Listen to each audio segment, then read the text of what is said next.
Commençons par le tournoi Scorched Earths, ayant regroupé plus de 70 joueurs. À la 4e place, nous aurons une liste Necron en cours Canoptech. Dans les personnages, le Nyctophore, le Dragon du Néant, le Roi Silencieux en tant que Seigneur de Guerre, 2 technomanciens dont l'un aura l'optimisation Dimensional Sanctum. Dans les autres unités, nous aurons une unité de 3 nuées de Scarabée Canoptech, un seul Destroyer Locust, 2 unités de 6 spectres Canoptech, et enfin 3 unités d'un Maraudeur Canoptech. Regardons le débrief. L'escalade à l'armement atteint la cour Canoptech avec l'intégration du Roi Silencieux. Il apporte beaucoup à la liste, l'une de ses faiblesses potentielles est sa dépendance aux armes dégâts 2 et dégâts 3 en dehors d'Ectane. Mais entre les propres tirs de Zarek en dégâts 6 et son aura permettant d'ignorer les modificateurs vous permettra de ne pas subir les capacités de réduction de dégâts, parfait pour prendre l'ascendant dans les matchs miroirs. Car cela signifie que les Ectanes de votre adversaire auront tendance à mourir beaucoup plus vite que les vôtres, ce qui vous donne presque toujours la victoire.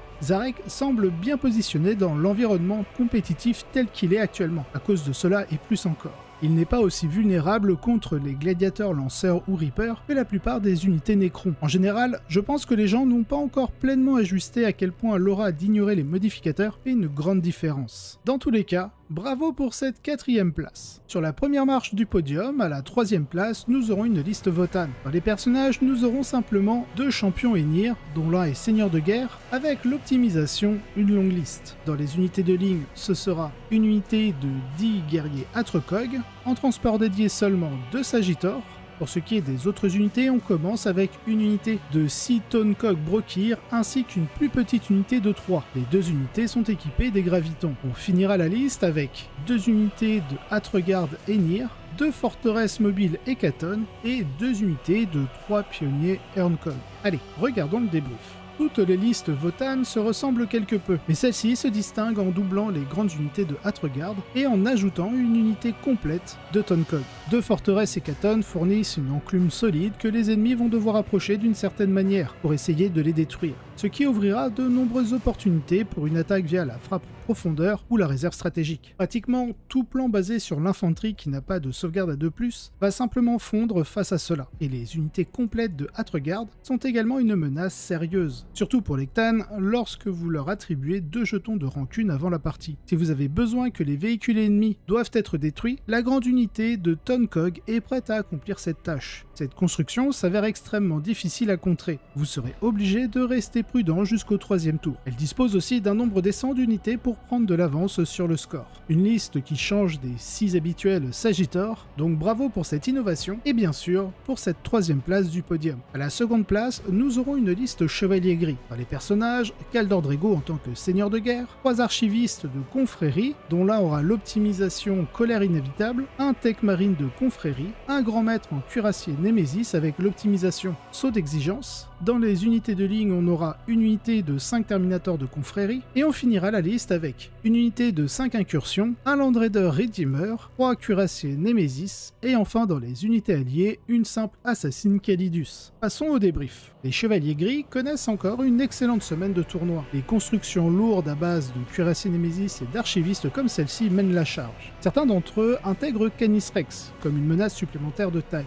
Mais cette version passe outre en faveur de la belle combinaison du Land Raider Redeemer et des Terminators avec Draigo. Je suppose que l'escouade ne débute pas embarquée, ce qui signifie que si l'adversaire joue en premier, il doit contraindre une charge téléportée au premier tour alimentée par Draigo. Je suppose que l'escouade ne débute pas embarquée, ce qui signifie que si l'adversaire joue en premier, il doit craindre une charge téléportée au premier tour alimentée par Draigo. Et si cela n'est pas nécessaire dès le départ, ils peuvent monter à bord et se positionner au milieu du champ de bataille. Avoir au moins une unité capable de pénétrer dans une ruine et d'éliminer quelque chose apporte une grande valeur ajoutée à une liste composée principalement de véhicules, car cela vous permet de surmonter les défis du terrain lorsque l'adversaire dispose de nombreuses unités pouvant faire écran. La menace de tir en état d'alerte du Redeemer apporte également une valeur énorme à la table, empêchant efficacement les adversaires de marquer des points trop facilement. Je trouve vraiment cela comme un ajout intéressant. Ce choix par rapport à la version avec Canis Rex dépend largement du type de terrain sur lesquels vous jouerez. Dans tous les cas, toutes mes félicitations pour cette 2e place. Sur la 1re place du podium, nous aurons une liste Astra Militarum. Dans les personnages, grand classique, le Seigneur Solar Leontus, bien entendu en tant que Seigneur de Guerre. Une escouade d'état-major de peloton, 2 commandants blindés, alors les 2 sont équipés de la même manière. On a le canon démolisseur, le stubber, le missile tracker, le canon laser et les 2 multifuseurs.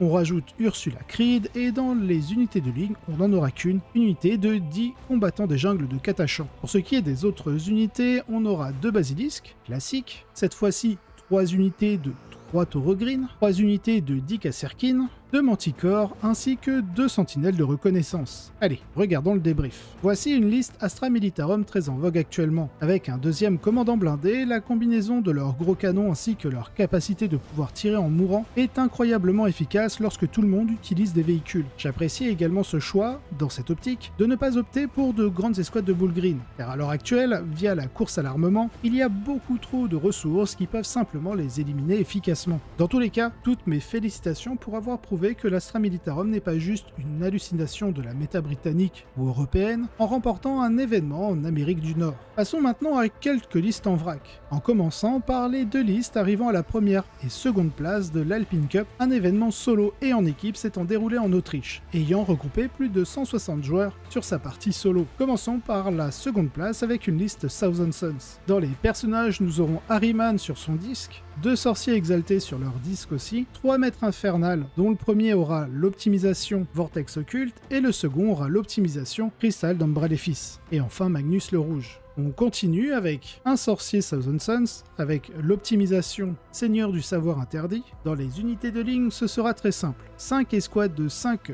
Marines rubriques, dont l'un aura son canon Soul Reaper, et tous les autres seront en lance-flammes. En transport dédié, ce sera un Rhino. Et pour ce qui est des autres unités, 2 unités de 10 cultistes et une petite unité de 3 Tsangor éclairés. Passons au débrief. Nous l'observons depuis un moment, il y a un grand mouvement vers ce style de liste Thousand Suns, se concentrant presque entièrement sur les rubriques et les personnages avec quelques preneurs d'objectifs pour combler l'espace. Cela fonctionne très bien sur des tables lourdes comme le WTC, car cela permet à l'armée de se mettre en place pour déclencher de grosses pointes de dégâts avant que l'ennemi puisse envoyer ses représailles. Et plus généralement, cela vous donne également une immense réserve de points de cabale à utiliser, vous offrant une grande flexibilité ou une production de dégâts selon les besoins. Une énorme réserve de pouvoir arcanique est particulièrement efficace dans une méta lourde en écran, car ils offrent de bonnes cibles à la fois pour l'éclair de mort, mais aussi pour revers du destin, ce qui fait pleurer les blocs de guerriers nécrons, les destroyers ainsi que les immortels et les monolithes. Mais n'oubliez pas que c'est également très efficace contre l'Astra Militarum. Le seul vrai problème pour ce type de liste, c'est exactement le genre de liste sur lequel l'armée Aeldari que nous verrons d'ici quelques instants est conçue pour se nourrir, ce qui lui a coûté la finale. Mais dans tous les cas, toutes mes félicitations pour cette magnifique performance. À la première place, nous avons un joueur faisant trembler toute l'Europe actuellement, Liam Vessel, et sa liste Aeldari qu'il a menée de main de maître. Pour la petite anecdote, j'avais interviewé Liam en même temps que Jamie Paris pour l'ex-site web de Creative Wargame durant le WTC TTS qui s'était déroulé durant le confinement Covid. Si vous voulez lire cette interview, je la mettrai disponible au téléchargement sur mon serveur Discord. Attention tout de même pour les curieux, car elle date du début de la V9. Allez, passons à la liste. Dans les personnages très classiques, on aura un Autarque Saute-Voix en tant que seigneur de guerre avec l'optimisation de la gemme du phénix. On rajoute à cela Fouegal, Ivren. Dans les unités de ligne, on aura une unité de 11 gardiens de choc. Pour ce qui est des autres unités de la liste, on aura 3 unités de 5 faucheurs noirs, une petite unité de 5 rangers, 2 unités de 5 shadow spectres, 3 unités de 5 éperviers voltigeurs, et on finit avec une unité de 11 troupes harlequins, 3 unités de 5 araignées spectrales, 2 unités de 2 tisseurs célestes, et enfin un serpent ondoyant. Allez, passons au débrief. Comme je l'avais annoncé suite aux différents nerfs de la faction, la flexibilité de leurs unités permet à l'Aeldari de toujours se maintenir dans le haut du panier. Si vous rajoutez les capacités d'un joueur à mener son armée comme Liam, eh bien, bon courage. Dans tous les cas, cette construction s'appuie vraiment sur l'une des forces Aeldari, le score. Il est tellement difficile d'arrêter cette liste, de marquer des points sur ses secondaires, qu'ils soient fixes ou tactiques d'ailleurs. Elle dispose de tellement d'unités utilitaires qu'elle peut facilement limiter le primaire adverse pour verrouiller la victoire. Les Harlequins semblent être particulièrement bien équipés pour cela, étant suffisamment nombreux pour pouvoir retourner confortablement la plupart des marqueurs objectifs, même s'ils ne tuent pas tout ce qui s'y trouve. Il convient de mentionner que la liste a clairement été ajustée pour les tables lourdes du WTC que l'on trouve souvent lors des événements européens, et qu'elle joue bien sur de de telles tables tout en contrant les ennemis qui planifient la même chose. Beaucoup de faucheurs noirs peuvent rapidement détruire des unités d'infanterie légère. Je suis également un grand fan de l'unité d'Ivren, potentiellement rejointe avec des gardiens de choc pour fournir un peu de protection contre les listes de tir indirect ennemis. Il est étonnamment difficile de la neutraliser avec ses défenses renforcées. Et si l'adversaire veut l'empêcher de rester sur l'objectif de sa zone de déploiement, il devra déployer beaucoup de puissance de feu et subir un échec complet si cela échoue car Ivren relève ses alliés. Mais en dehors de ces listes d'artillerie, Ivren ira très bien avec les troupes Harlequins. Une impressionnante démonstration de Liam qui remportera le tournoi solo et sera le joueur ayant accumulé les meilleurs scores en équipe. Bien joué Liam. On finira sur la confrontation finale d'un événement ayant regroupé 30 joueurs. Voyons s'affronter une liste de l'index Cult Genestealers, oui, ça fait longtemps qu'on ne les avait pas vus eux, contre celui de l'Adeptas Sororitas. Commençons par la liste Sororitas. Dans les personnages, on aura une chanoinesse avec l'optimisation du manteau d'Ophélia, une palatine en tant que seigneur de guerre avec l'optimisation de l'épée de Sainte-Élinore.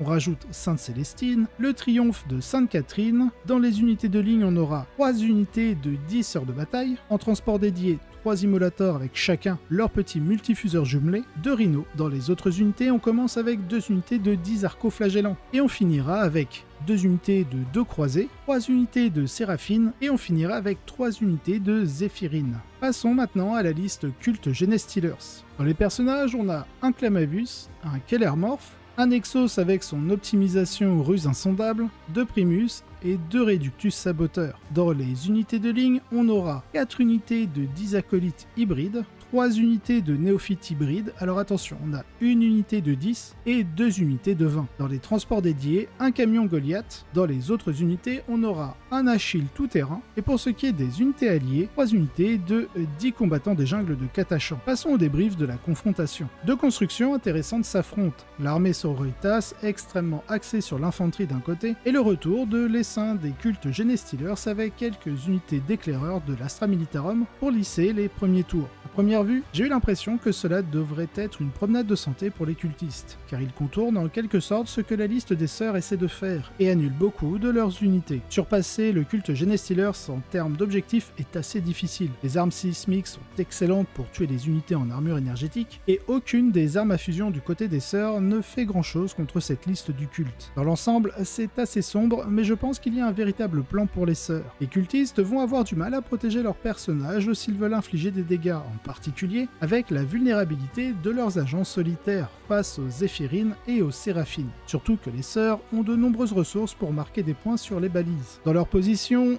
je choisirai des objectifs fixes, chargerai les immolators et les utiliserai comme écran. Je garderai les flagellants en attente dans les rhinos derrière les murs. Cela forcera le culte à engager des unités pour empêcher les sœurs de prendre l'avance sur le primaire, car ils devront exposer une véritable unité pour détruire le véhicule. Mais assurez-vous de ne pas perdre les arcoflagellants. Cela garantit que vous avez vos gros nettoyeurs de horde prêts à contre-attaquer les blocs de néophytes. Et peut-être que vous aurez une chance, étant donné qu'il n'y a que 2 grosses unités. Mais vous dépendez un peu des échecs du culte sur la projection de ces embuscades, car je soupçonne que vous manquez de moyens pour gérer 20 fantassins après avoir éliminé les 2 premiers. Mais en suivant ce plan, il y a une chance. Même si clairement, ce n'est pas ce qui s'est passé ici. Victoire du culte Genestealers 100 à 75. Regardons le débrief de la liste du culte. Tout comme les Aeldari, le culte Genestealers n'est généralement pas connu pour leur puissance de feu, mais il compense en maximisant l'utilisation de leur charge de démolition. De plus, le déploiement précoce de Katachan bon marché et sacrifiable pour marquer des objectifs est une bonne décision stratégique, leur permettant de gérer efficacement les débuts de partie avec un investissement minimal. C'est encourageant de voir le culte Genestealers se revenir dans l'environnement compétitif et remporter une victoire. Toutes mes félicitations. Si vous avez apprécié cet épisode, n'hésitez pas à liker, vous abonner et laisser un commentaire. Cela aide énormément au développement de la chaîne et je remercie tous ceux qui le font. Si vous voulez avoir les épisodes en avance et sans publicité, vous retrouverez en description le lien directement vers ma page Tipeee ainsi que d'autres contreparties. De plus, vous aurez un lien d'affiliation du partenaire de la chaîne, MyHobbyPlace, si vous souhaitez passer commande. Allez, sur ce, je vous souhaite un excellent wargame.